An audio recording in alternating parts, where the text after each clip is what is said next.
Me quiere esa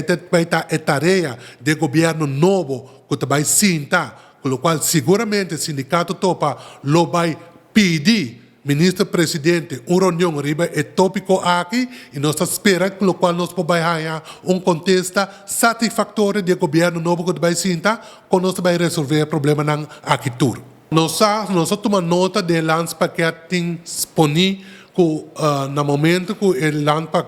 landspaket aqui dentro da execução, está pedindo para um doorlichting do Departamento de Recursos Humanos, a nós seguramente está apoiar o pensamento aqui para Kiko, maneira de em vários casos topa a bem na várias ocasiões trazendo dilante caba riba especialmente para o qual tem parte de promoção e landsbesluit de hope caso que essa que não queda pegar. Nós não temos compreendimento para Kiko se de curto bisa, nós estamos bisa com falta de personal, tem personal com vacância e outro motivo, não, pero para nós, está hope essencial, mirando o hecho que o membro do sindicato topa, hope viaja, não está chamando o Departamento de Recursos Humanos diretamente, pero não está chama o sindicato que está representando e está dando crítica para que com a promoção não está quedando claro em todo caso. E está pensando nós bisa,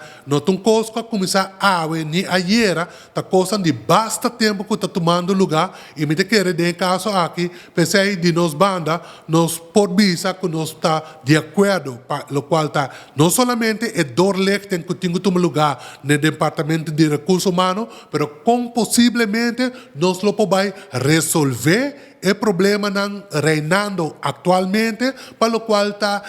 promocionando de hope ambtenaar no momento aqui que está querendo pegar, não, vamos dizer praticamente, não está ano nem 2 anos, mais que 6, pero que não está ganhando ouído para que essa que não está querendo pegar.